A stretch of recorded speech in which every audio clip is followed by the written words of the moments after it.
여러분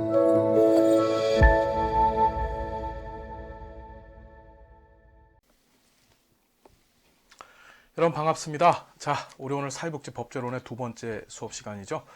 자, 우리 국내법 가운데서 우리 헌법 법률, 오늘 명령 관련해서 공부할 차례입니다. 자, 우리 명령의 종류가 세 가지 있다는 것. 대통령령, 총리령, 부령. 자, 우리 실정법상 대통령령은 이제 시행령으로 표현이 되어지고 총리령이나 부령은 묶어서 시행 규칙으로 표현되어진다는 것도 공부하셨습니다. 전부 다 시험에 나오는 것들이에요. 자, 보시면 시행령, 공포 형태는 이제 대통령이 공포하기 때문에 대통령령이라고 합니다. 자, 대통령이 발하는 명령이다. 자, 이거 기억하셔야 돼요. 시험에 잘 나옵니다. 대통령령은 다시 두 가지로 분류가 되는데, 첫 번째가 이제 법규명령이라는 것과 행정명령이라는 걸 구분되어집니다. 다시 대통령령은 법규명령, 행정명령, 이걸 다른 말로 이제 행정규칙이라고도 해요. 자, 법규명령은 국민의 권리 의무에 관한 관계를 정하는데 자, 국민을 대상으로 한, 그러니까 법규명령의 대상자는 대통령이 명을 내리되 그 법규명령의 대상자는 국민입니다. 기억하실 게 이제 뒤에 가서 행정명령의 대상자는 이제 정부, 행정부 공무원들만을 대상으로 해서 영 내리는 거예요. 그러니까 영의 대상이 누구냐에 따라서 법규명령은 국민 전체, 행정명령은 정부 내 공무원들만을 대상으로 이렇게 이루어진다는 거 보시고, 법규명령은 헌법이나 법률에 규정이 있을 때만 효력을 발할 수 있다. 자, 헌법이나 법률에서 이러이렇게 하세요 라고 명했었을 때만 법규명령이 효력 발행할 수 있다. 다시 법규명령은 위임명령하고 집행명령으로 구분되어져. 참 이렇게 복잡한지 모르겠어, 그죠? 자, 위임명령은 법률, 자, 우리 명령 위에 법률이 있었었죠. 자, 법률의 위임에 의한 법규명령. 자, 그래서 법에 보면 이렇게 돼 있어요.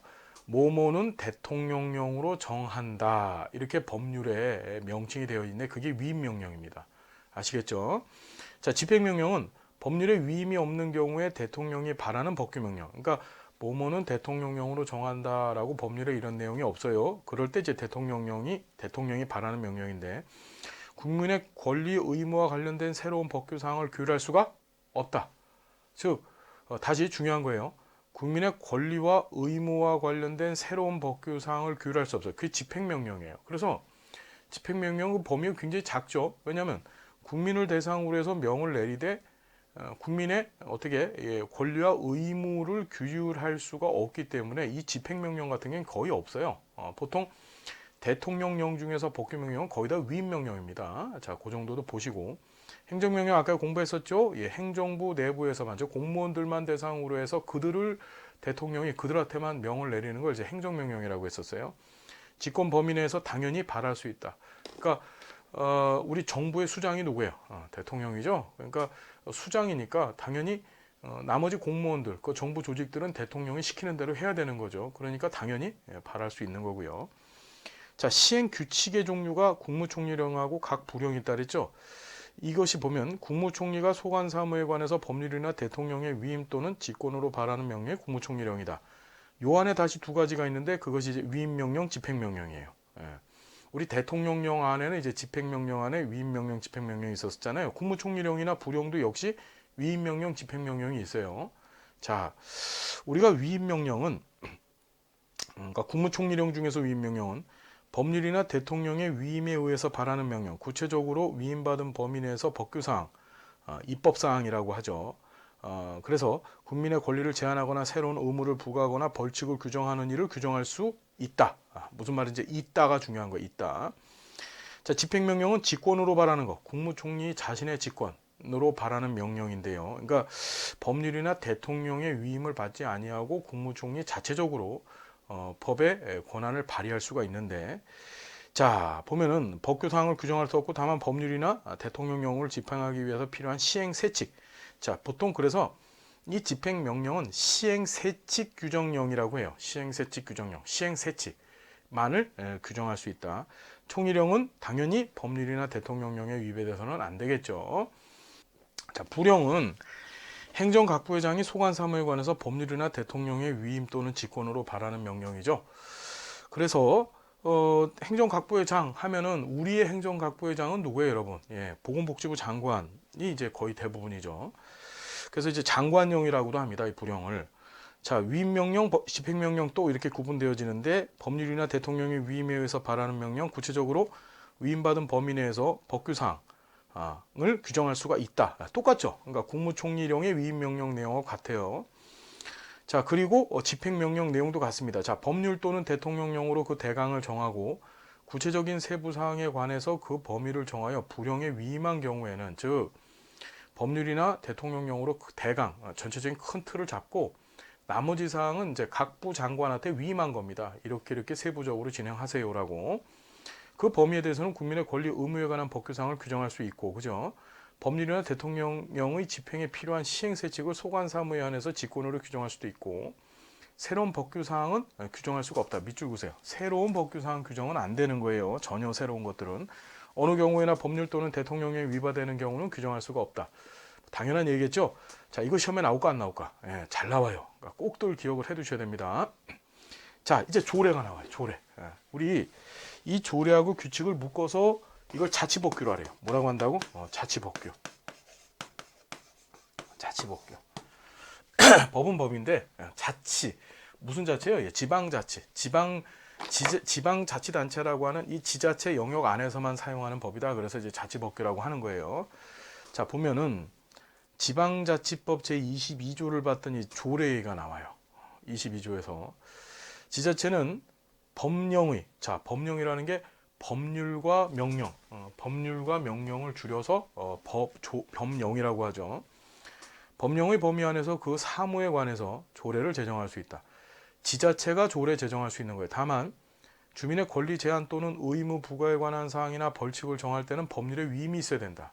무슨 얘기인지 되세요? 그러니까 주민의, 그러니까 지방자치단체에 소속되어 있는 주민의 권리를 제한하거나 또는 어떤 새로운 의무, 뭐 세금을 내세요, 뭐 이런 거 있잖아요, 그죠?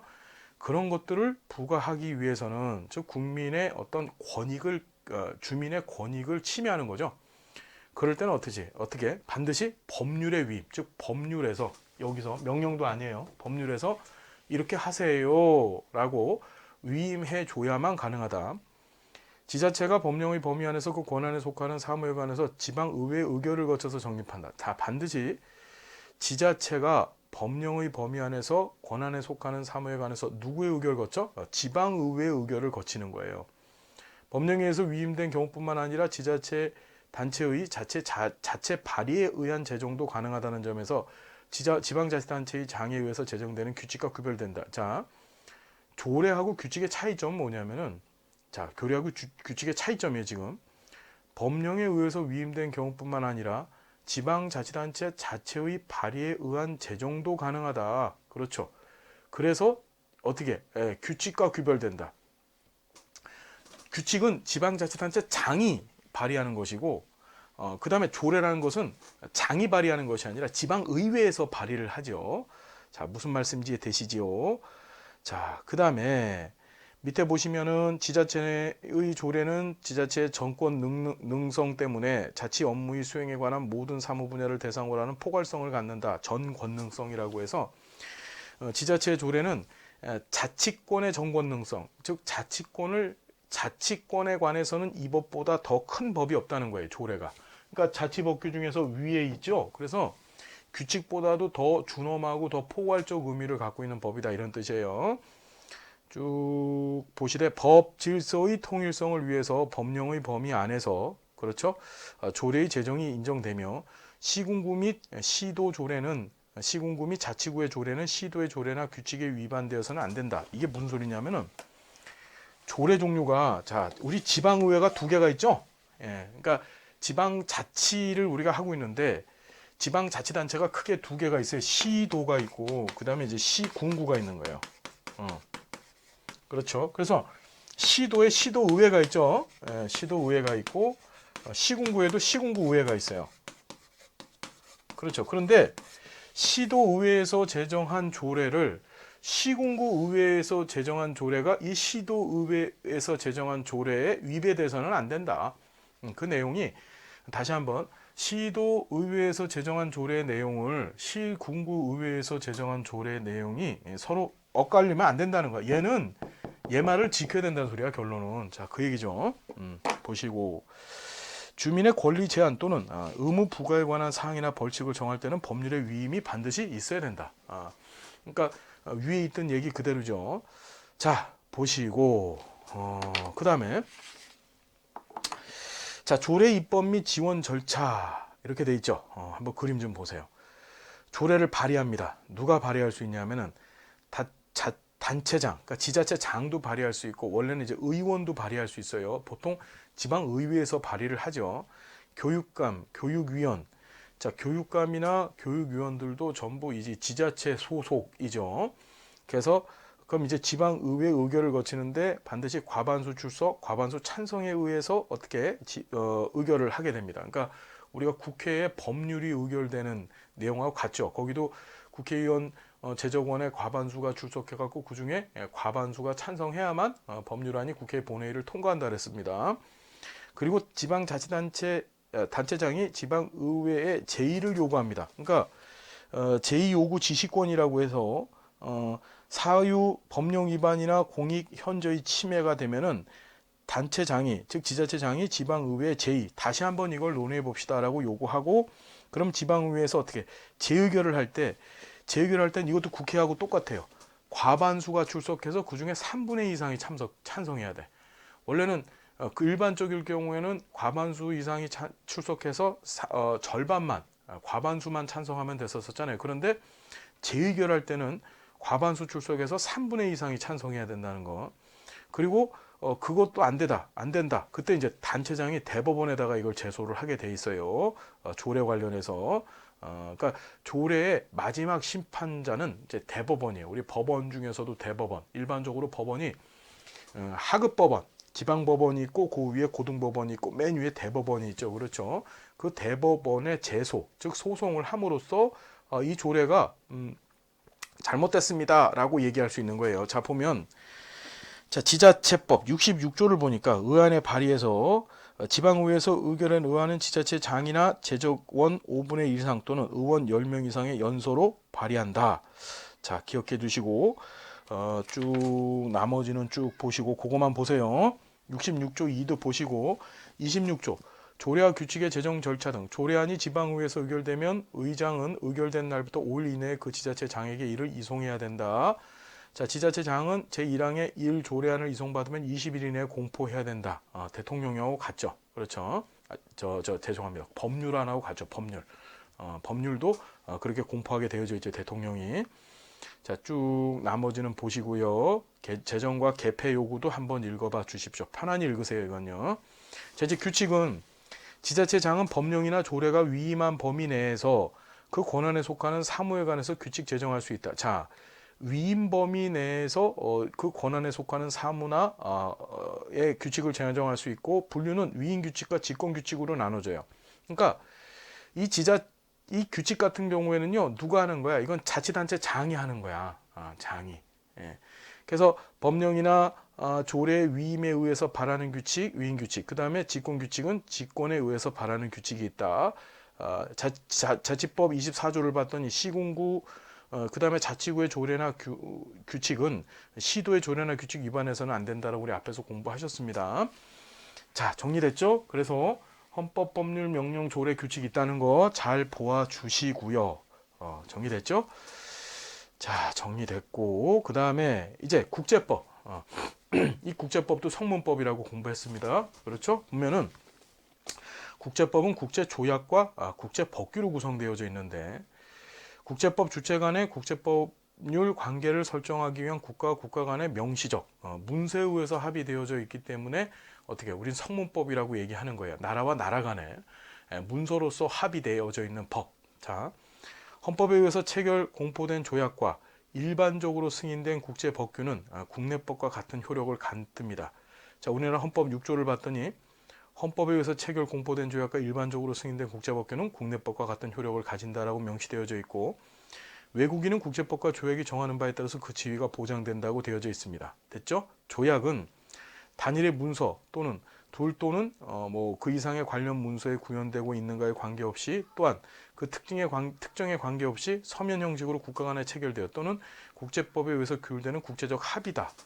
이게 조약법에 관한 비엔나 협약 제2조의 조약에 관한 정의인데 그냥 이런 거 다 필요 없고요. 헌법 6조 있잖아요. 헌법 6조 얘기만 좀 기억을 해두세요. 시험에 이것도 나오니까. 여러분들이 알고 계신 상식 수준에서의 국제조약과 국제법규만 생각하시면 됩니다. 자, 이렇게 해서 성문법을 다 끝내봤고, 자, 불문법은 문서로 제정되지 않은 법이라 그랬죠. 자, 종류 외우셔야 돼. 관습법, 조리, 판례. 다시 관습법, 조리, 판례법. 시작. 관습법, 조리, 판례법. 자, 보시면 관습법은 사회에서의 오랜 관행을 통해서 법이라고 인정되어 재판 규범. 자, 재판을 할 때 규범으로서 작용되어지는 법이에요.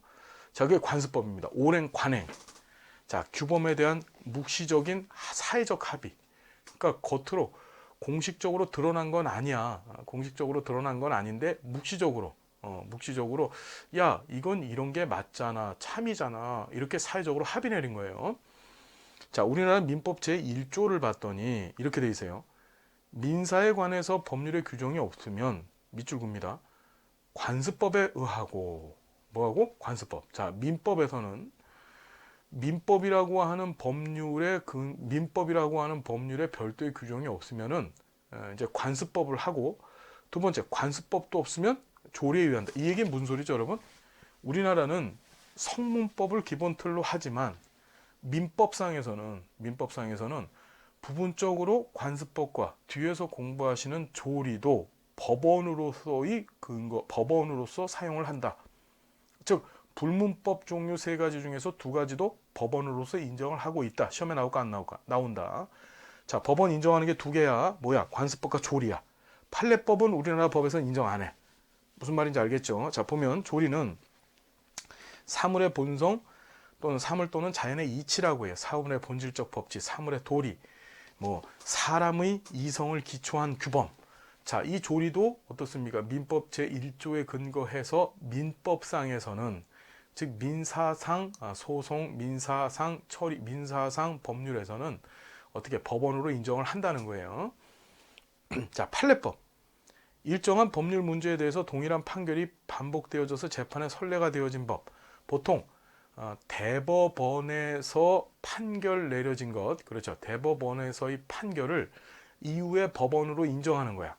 예를 들어서 무슨 죄를 져가지고 대법원에서 이렇게 벌을 내렸어요. 이렇게 판결을 내렸어. 그런데 이후에 다른 사람에 의해서 똑같은 범죄가 일어났어. 똑같은 사례에 똑같은 범죄가 일어났었을 때 어떻게 그 대법원의 그 판례, 이전에 어떻게 재판을 했는지에 대한 그 판례를 가지고서 어떻게 하나요? 예, 재판을 진행하는 거야. 그러니까 이런 일을 했었을 때 대법원에서 징역 3년을 줬었다. 그럼 나중에 실제로 그러니까 시간이 지나가고 나서 똑같은 사례가 발생해서 똑같은 사례가 발생했어요. 그때 어떻게 돼요? 다른 거 보지 않고 과거의 판례를 기준으로 해서 역시 넌 3년이다. 이런 식으로 재판을 하는 것을 판례법이라 해요. 우리나라는 법원성을 부정합니다. 판례법을 인정하지 않아요. 민법에서 민법 법률이 없으면은 어떻게 관습법도 없으면은 그때는 어떻게 조리를 한다 그랬죠. 여러분, 불문법에서 이 조리와 이 조례, 성문법에서 이 조례 헷갈리면 안 돼요. 자, 법 적용 우선의 원칙. 자, 보시면은 상위법 우선의 원칙이라고 합니다. 자, 보시면 이거야. 헌법, 법률, 명령, 조례, 규칙이라고 하는 5가지 성문법적 위계가 있었을 때 위쪽으로 갈수록 이걸 상위법이라고 하고 밑으로 갈수록 이걸 하위법이라고 해요. 자, 어떻게 되어 있냐면은 하위법은 상위법에 위배될 수 없어. 그게 상위법 우선의 원칙이야. 하위법은 상위법의 기본 정신을 따라야 되는 거야. 자, 다시 무슨 소리야? 하위법은 상위법의 기본 정신. 일반적으로 헌법은 재판 규범으로서의 성질도 갖고 있어요.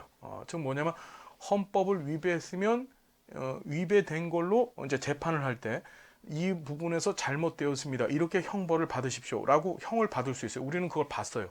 대통령 탄핵할 때.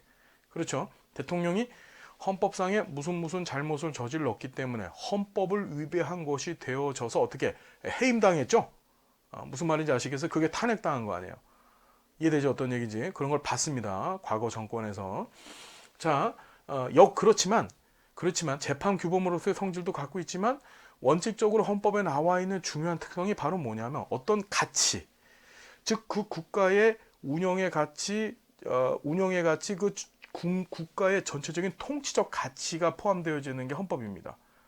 자, 가장 중요한 가치법적 성격을 갖고 있는 게 헌법인데 밑에 있는 법들은 이 헌법이 가지고 있는, 즉 하위법들은 맨 위에 상위법으로서의 헌법이 가지고 있는 그 가치를 훼손해서는 안 된다는 거죠.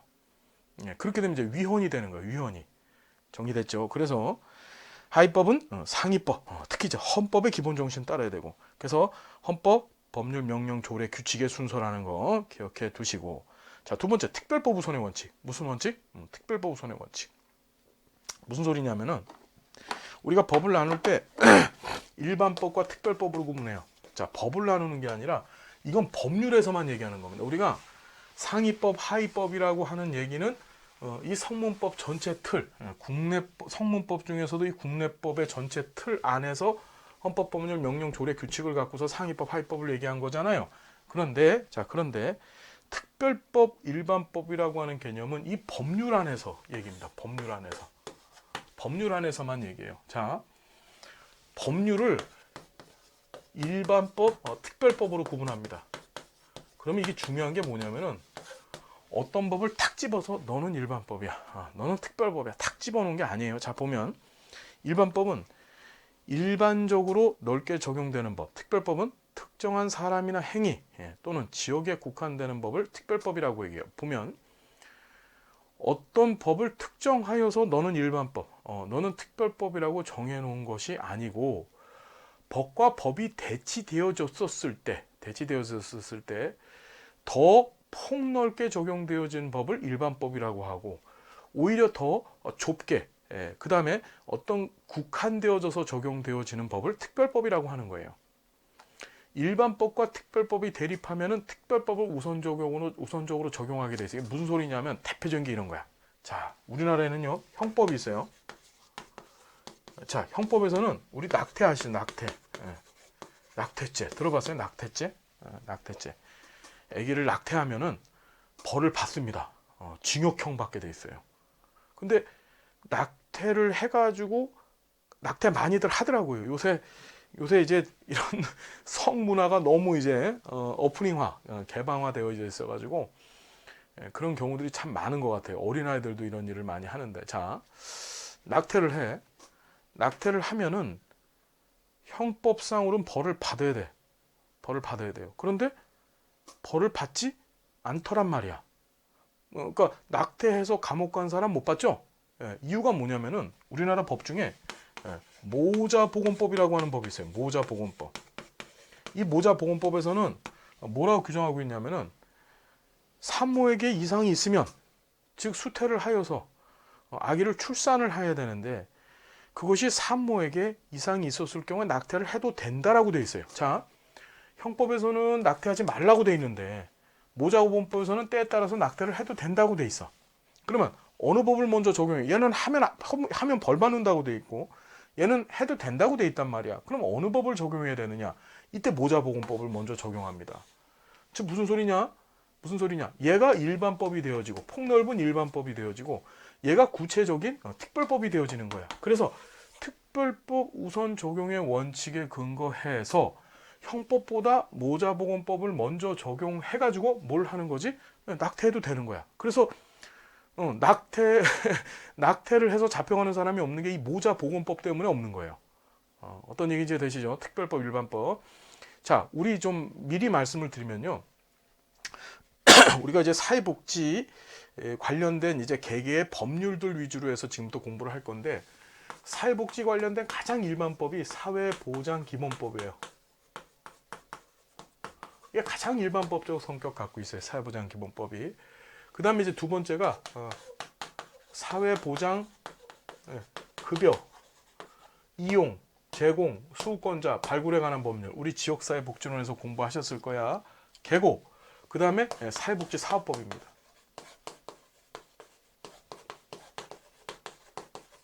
이 세 가지가 사회복지 관련된 가장 일반법적 성격을 갖고 있는 법률들이에요. 국회에서 국회 본회의 통과해서 대통령이 공포한 법들입니다. 무슨 얘기인지 알겠습니까? 자, 보시면은 사회보장 기본법, 사회보장 급여 이용 제공 수급권자 발굴에 관한 법률, 사회복지사업법. 예를 들어서 이 세 법률을 갖고서도 얘하고 얘를 봤었을 때 얘하고 얘를 봤었을 때 얘가 얘보다 더 일반법이야. 얘는 특별법이 되는 거고, 얘하고 얘를 봤었을 때는 어떻게 되면 얘가 얘보다 더 일반법, 얘가 특별법이 되는 거예요. 그러니까 어느 법률 하나를 탁 집어서 너는 특별법이야, 너는 일반법이야 라고 얘기하는 것이 아니고, 무슨 말씀인지 되시죠? 예, 상황에 따라서 일반법도 될 수 있고 특별법도 될 수 있는 거예요. 자, 정리됐고, 그 다음에 자, 신법 우선의 원칙. 자, 법령이 새로이 제정되거나 개정되어서 그 내용이 충돌되었을 때에는 나중에 개정된 신법이 구법에 우선해서 적용된다. 다시 신법이 구법에 우선돼서 적용되어져요. 단 신법 우선의 원칙은 신법과 구법이 동일한 형태의 법률일 것을 요구합니다. 무슨 얘기인지 되십니까? 예를 들어 이런 거지. 이제 우리 공부하시겠지만은 그 정신보건법이라고 하는 법이 훅 하고 없어졌어요. 정신보건법. 우리 이제 공부할 거예요. 어디서 공부하냐면은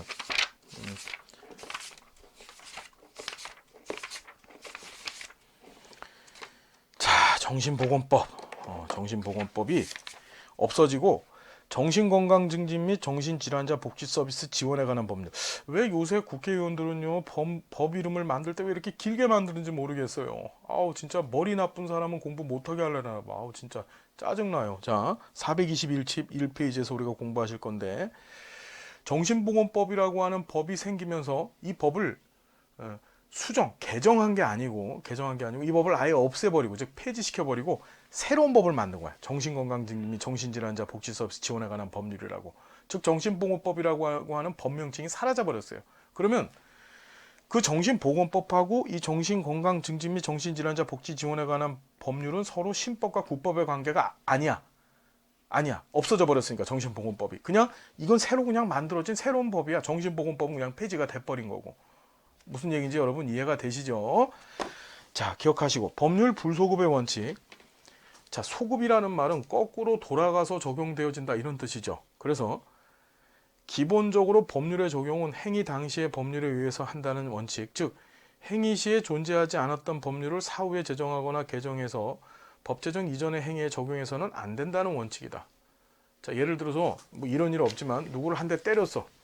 이게 폭행이죠. 근데 우리나라 형법에는 폭행자가 있습니다. 그런데 이 때릴 당시에 폭행자가 법에 없었었어. 그러다 나중에 국회의원들이 폭행죄를 만든 거야. 무슨 얘기인지 되죠? 폭행죄를 만든 거야. 그러면 옛날에 한 사람을 때렸어. 이걸 처벌할 수 있느냐? 지금의 법을 가지고서 안 된다는 거지. 법률은 원칙적으로 불소급합니다. 즉 현재 만든 법을 가지고서 거꾸로 돌아가서 과거의 사건에 대해서 형벌을 줄 수가 없다는 얘기야. 그게 바로 법률 불소급 적용의 원칙이라고 하는 거예요. 자, 4가지 원칙 기억하셔야 돼. 정리됐죠? 자, 상위법 우선의 원칙만 이 카테고리, 즉 국내법의 이 위계 전체를 관할하는 것이고, 나머지 특별법 우선의 원칙, 신법 우선의 원칙, 그다음 법률 불소급의 원칙은 전부 뭐지? 법률이나 또는 명령에 대해서만 적용되어지는 얘기죠. 자, 이제 기본권을 봅니다. 국민에겐 기본권이 있죠. 기본적 권리, 기본적인 권리입니다. 일반적으로 이 기본권이라 함은 불가침의 권리, 즉 국가가 국민의 권리인데 국가가 마음대로 침해할 수 없는 국민의 권리라고 보시면 되는데, 자, 기본권에는 헌법에서 보장하는 인간의 기본적 권리를 기본권이라고 얘기하고, 헌법에 기본권의 종류가 있습니다. 인간의 존엄과 가치 및 행복 추구권, 자유권, 평등권, 참정권, 재산권, 청구권, 사회권. 정말 미안한데 이걸 알아야 돼요. 또 정말 짜증이 나죠. 특히 이 중에서 여러분들은 사회권, 죄송합니다. 첫 번째, 인간의 존엄과 가치 및 행복 추구권과 사회권은 잘 알아야 돼. 자, 이것이 바로 이제 사회복지 관련된 권리, 바로 우리가 얘기하는 생존권 관련된 이야기들이 이 헌법 10조와 그 다음에 헌법 34조에 있는 내용들이거든요. 자, 한번 보시면은, 자, 인간의 존엄과 가치 및 행복 추구권을 보시면 10조에 있어요. 헌법, 이거 헌법입니다. 모든 국민은 인간으로서의 존엄과 가치를 가지며 행복을 추구할 권리를 가진다. 뭘 갖는다? 행복을 추구할 권리를 갖는다. 이거 재밌죠? 이게 전두환 정권 때 개정된 헌법의 내용인데, 전두환 씨 누군지 아시죠, 여러분? 예, 아주 훌륭하신 분이세요. 우리나라를 위해서 그렇게 애써주시고 너무 고생하셔서 재산이 29만 원밖에 없으신 참으로 안타까운 분이죠. 여러분, 그런 분들 어떻게 후원 좀 해주시면 안 돼요? 예, 이영학 같은 사람께 후원해 주시면서 왜 29만 원밖에 없는 그 전두환 전 대통령 같은 분을 왜 이렇게 도와주지 않으십니까, 여러분? 그러니까 사회복지에 정말 잘못된 이면을 보여주고 있죠. 그렇죠? 그분 요새 힘드셔서 뭐 골프도 요새 잘 못 치신다고 얘기하시더라고요. 자, 참 기가 막힌 일이죠. 예, 그 정권 때 행복 추구권을 얘기했어요. 예, 그래서 국민들을 삼천교육대에 보내고, 예, 그리고 이제 국민들로 하여금 어떻게 됩니까? 예, 고문을 하고, 예, 물론 이제 다 잘못됐다는 건 아니지만 참 아픈 역사죠. 예. 자, 이것이 이제 사회복지 관련된 국민의 기본권 첫 번째 헌법 10조 예, 보시고, 자유권은 모든 국민은 신체 자유를 갖는다. 누구든지 법률에 의하지 아니하고는 체포, 그 다음에 구속, 압수, 수색 또는 신문을 받지 아니하면 법률과 적법한 절차에 의하지 않은 곳은 처벌, 보안 처분 또는 강제노역하지 않는다. 자, 그 다음에 14조에서 거주 이전의 자유를 갖는다. 16조에서 주거의 자유를 침해받지 않는다. 그 다음에 17조에서 사생활의 비밀과 자유를 침해받지 않고, 18조에서 통신 비밀에 침해받지 아니하고, 19조에서 국민의 양심의 자유 갖고, 20조에서 국민은 종교의 자유 갖는 거, 21조에서 언론 출판, 집회 결사의 자유 갖고, 학문과 예술 자유 갖는 거. 자, 우리 사회 복지하고는 좀 관계가 없어요. 멀어 보이는데 시험에는 또 나왔습니다. 이런 자유권, 이것도 기본권이라는 걸 기억해 두십시오. 한번 쭉 읽어보시면 돼요. 평등권. 모든 국민은 법 앞에 평등하다. 이게 헌법 11조 조문이에요. 누구든지 성별, 종교 또는 사회적 신분에 의하여 정치적, 경제적, 사회적, 문화적 생활의 모든 영역에서 차별받지 않는다. 참정권. 이것도 기본권입니다. 모든 국민은 법률이 정하는 바에서 선거권 갖고, 공무 담임권도 갖습니다. 법률이 정하는 바에 의해서 공무 담임권도 갖고. 재산권. 모든 국민의 재산은 보장된다. 이것도 기본권입니다. 재산권도. 그 다음에 청구권. 26조인데 법률이 정하는 바에 의해서 국가기관의 문서로 청원할 권리 갖고, 모든 국민은 헌법과 법률이 정한 법관에 의하여 법률에 의한 재판을 받을 권리를 갖는다. 자, 법관이 누군지 아시죠? 이제 판사를 얘기하는 거고, 법률에 의한 재판받을 권리를 갖고, 형사 피의자 또는 피고인으로서 구금되었던 자가 법률에 정하는 불기소 처분 받거나 무죄 판결을 받을 때는 법률이 정하는 바에 의해서 국가에 정당한 보상 청구할 수 있다. 이런 규정도 있어요. 그래서 잘못 구금됐어. 그럼 이제 국가는 거기에 대해서 보상을 해줘야 되는 거예요. 나 죄도 안 졌는데 감옥에 들어가 있었어. 그럼 어떻게 보상해줘야 되는 거죠. 자, 29조도 보시고, 자, 이제 사회권이 중요합니다. 사회권. 다시 10조가 등장했는데, 이 사회권은 우리 사회복지 관련된 권리, 우리가 마샬 공부하면서 공부하셨었어요. 시민권론 공부하시면서 마샬이 뭐라 그랬습니까? 100년 단위로 18세기, 19세기, 20세기 100년 단위로 시민의 권리가 점진적으로 발달해져서 마지막 20세기에 들어와서 사회권, 이걸 다른 말로 복지권, 우리는 그걸 이제 법제론에서는 생존권이라고 얘기하죠. 그 권리로 발전되어져 왔다라고 얘기하죠. 기억들 나시죠, 여러분? 자, 사회권 10조 아까 했고요. 31조 모든 국민은 능력에 따라서 균등하게 교육받을 권리를 갖는다. 이걸 이제 교육권이라고 얘기해요. 교육권도 사회권입니다. 32조 모든 국민은 근로의 권리를 갖는다. 이게 근로권인데 이것도 사회권이에요. 국가는 사회 경제적 방법으로 근로자의 고용의 증진과 적정 임금의 보장에 노력해야 되고, 법률이 정하는 바에 있어서 최저임금제를 시행해야 된다. 그러니까 최저임금제 시행에 관한 규정이 우리나라 헌법에 명시가 되어져 있습니다. 33조 근로자는 근로 조건의 향상을 위해서 자주적 단결권, 단체 교섭권, 단체 행동권, 우리가 이걸 근로상권이라고 하죠. 근로상권. 근로상권. 뭐라고? 근로상권. 우리가 32조에서 근로권이 있고, 그 다음에 33조에서 근로상권이 있어요. 자, 그럼 이 두 개 차이점이 뭐냐면, 근로권은 일할 수 있는 권리야. 일할 수 있는 권리. 일할 수 있는 권리라는 소리는 뭐냐면, 국민은 국가한테 나한테 일자리 줘라, 나 일할 수 있게끔 만들어 줘라를 요구할 수 있는 권리야. 그게 근로권이에요. 헌법 32조에 나와 있는. 자, 근로 3권은 근로하는 자의 권리입니다. 즉 일을 하는 자의 권리입니다. 일을 하는 자는 단결권, 단체 교섭권, 단체 행동권. 단결권이 뭐예요? 노조 만드는 거죠. 쉽게 얘기하면. 단체 교섭권은 이제 노조, 여러 명의 노조 구성원들과 사장님하고 같이 싸울 수 있는 거야. 교섭할 수 있는 권리. 그게 마음에 안 들었어. 그럼 이제 단체 행동하는 겁니다. 파업하는 거죠. 임금 올려달라, 임금 올려달라 이러고서. 그게 이제 단체 행동권입니다. 자, 세 가지 권리, 33조. 일하는 자의 권리가 바로 근로 3권. 근로권은 일할 수 있게 해달라. 즉, 일을 원하는 자의 권리라고 기억을 해두시면 됩니다. 자, 헌법 34조 별표 530만 3333개를 빨리 하세요. 별표 빨리 치세요. 자, 시험에, 법제론 시험은 항상 헌법 34조를 떡 걸어놓고 이 조문, 즉 헌법 34조, 이게 생존권과 관련되어진 내용인데 이 34조에 없는 내용은, 없는 조문은, 또는 있는 조문은 이런 식으로 34조 전체를 묻습니다. 여러분은 어떠한 일이 있어도 헌법 34조만은 머릿속에다가 달달 기억을 해갖고 가셔야 돼요. 자, 볼게요. 헌법 34조. 모든 국민은 인간다운 생활할 권리를 갖는다. 그죠? 자, 여기서 인간다운 생활할 권리라는 게 바로 생존권이죠. 인간다운 생활을 하려면 최소한 먹어야 될 것, 최소한 입어야 될 것, 최소한 갖춰야 될 것들이 있어요. 살기 위해서.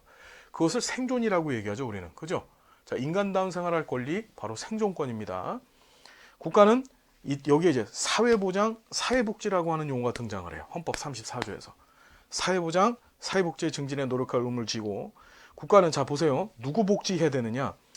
여자의 복지와 권익을 향상해서 노력해야 되고, 그 다음에 노인과 청소년 복지해야 됩니다. 그 다음에 신체장애자, 질병, 노령의 기타 사유로 생활 능력이 없는 국민은 법률에 정하는 바에 국가의 보호를 받고, 국가는 재해를 예방하고 위험으로부터 국민을 보호하기 위해서 노력해야 돼. 이게 헌법 34조입니다. 헌법 34조 전체 6항까지 구성되어져 있는데 내용 빠박빠박 기억해야 돼. 여기 보면은 여자, 노인, 청소년, 신체장애자, 질병 걸린 사람, 노령 있는 사람, 생활 능력이 없는 사람들, 7부류죠. 누가 빠져 있어요? 남자 중에서 건강한 사람은 빠져 있습니다. 그렇죠? 남자 중에서 건강한 사람은 복지 혜택 받지 말고 열심히 나가서 돈이나 벌어 갖고 오면 된다. 이런 헌법의 가치가 여기 아마 담겨져 있는 것 같아요. 장난입니다. 자, 35조 보면은 모든 국민은 건강하고 쾌적한 환경에서 생활할 권리 갖고 국가 국민은 환경 보전을 위해서 노력한다. 이게 환경권이죠. 환경권. 자, 이게 환경권입니다. 35조에 있는 내용들. 그래서 10조부터 보시면은 자, 행복 추구권, 행복을 추구해야 할 권리. 31조를 보니까 교육권. 그 다음에 32조를 봤더니 근로권. 그렇죠? 33조에서 근로 3권.